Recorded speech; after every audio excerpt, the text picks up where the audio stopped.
ஏன்னா இப்போ நம்ம கடையில் என்ன பார்த்தீங்கன்னா பட்டை சாப்பாடு 140 ரூபா, 11 மணிக்கு ஸ்டார்ட் ஆயிரும், 3 மணிக்குள்ள முடிஞ்சிடும்.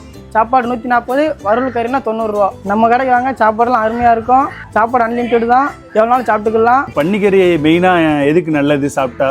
பன்னிக்கறி உடம்பு குளிர்ச்சியாக இருக்கும், இந்த மூளை வேலைக்கெலாம் கட்டுப்படும். வண்டி கிண்டி ஓட்டுறவங்களுக்கு உடம்புலாம் குளிர்ச்சியாக இருக்கும், ஹீட் இருக்காது, வேலைக்கு நல்லது. தென்காசி ஆலங்குளத்தில் பன்னிக்கறி சாப்பாடுனாலே ரொம்பவே ஃபேமஸுங்க. அந்த பன்னிக்கறி கிரேவி வந்து எப்படி பண்ணுறாங்கன்னு பார்க்கலாம் வாங்க. இப்போ பன்னிக்கறியை தேவையான பீஸ் அளவு கட் பண்ணிட்டு நல்லா அலசிட்டு பாத்திரத்தில் வந்து சேர்த்துக்கிறாங்க. இப்போ சேர்த்துருக்கிற கறியோட அளவு வந்து பார்த்தீங்கன்னா 10 கிலோங்க. 10 கிலோவுக்கு வந்துட்டு 2 கப் அளவு தண்ணி வந்து சேர்த்துக்கலாங்க.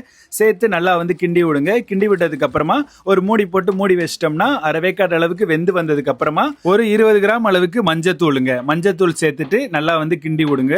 நல்லா கிண்டி வந்ததுக்கு அப்புறமா இப்போ இந்த கறிக்கு தேவையான அளவு உப்பு வந்து சேர்த்துக்கிறாங்க. உப்பு வந்து ஒரு 2 கைப்பிடி அளவுக்கு வந்து சேர்த்துக்கிறாங்க 10 கிலோ கறிக்கு. இப்போ இந்த மஞ்சத்தூள் உப்பு கூடயே கறி வந்து நல்லா வெந்து வந்துருச்சுங்க. அடுத்து நம்ம காரத்துக்கு தேவையான அளவு மிளகாய் தூளுங்க. ஒரு 50 கிராம் அளவுக்கு மிளகாய் தூள் வந்து சேர்த்தாச்சுங்க. இது கூடவே வந்துட்டு பன்னிக்கறி மசாலா தூள் வந்து வீட்டிலேயே ரெடி பண்ணி வச்சிருக்காங்க. இப்போ அதுமே இது கூட வந்துட்டு ஒரு 40 கிராம் அளவுக்கு சேர்த்துக்கிட்டாங்க. இப்போ இஞ்சி பூண்டுமே வந்து இடிச்சு வச்சிருக்காங்க. இஞ்சி வந்து ஒரு 100 கிராம், பூண்டு வந்து ஒரு 100 கிராம், சின்ன வெங்காயம் ஒரு 100 கிராம் இடிச்சு வச்சிருக்காங்க. இது எல்லாமே வந்து சேர்த்ததுக்கு அப்புறமா ஒரு கைப்பிடி அளவுக்கு கருவேப்பிலையுமே சேர்த்து நல்லா வந்து கிண்டி விட்டுக்கிறாங்க.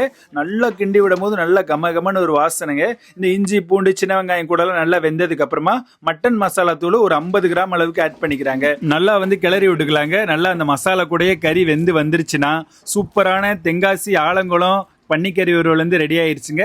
இப்போ தேவையான அளவு மல்லித்தலை வந்து இந்த டைம்ல வந்து கிள்ளி விட்டுக்கிறாங்க. இப்போ கறி வந்து எந்த அளவுக்கு வெந்திருக்குன்னு பாக்குறோங்க. இப்போ கறி வந்துட்டு வெந்துருச்சு. லைட்டா இன்னும் கொஞ்ச நேரம் வெந்தா போதுங்க.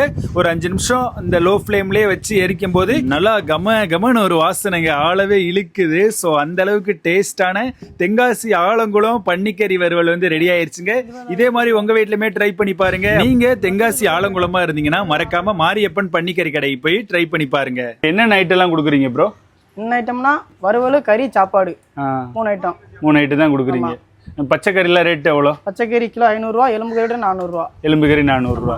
கடையோட லொகேஷன் கரெக்டாக எங்கன்னு பார்த்தீங்கன்னா ஆலங்குளம் பஸ் ஸ்டாப்லேருந்து வந்தீங்கன்னா அம்பை ரோட்டில் ப்ளூ கலர் தண்ணி டேங்க் இருக்கும். அதுக்கு ஆப்போசிட்டில் அந்த ரோட்டுக்குள்ளே வந்தீங்கன்னா எஸ்டி கொரியர் இருக்குங்க. எஸ்டி கொரியர் பேக் சைடில் அண்ணனோட கடை இருக்குது. ஆலங்குளம் வந்தீங்கன்னா கண்டிப்பாக அண்ணன் கடையில் வந்து ட்ரை பண்ணி பாருங்க. என்ன டைமிங் வரணும் சாப்பிட வரணும்னா?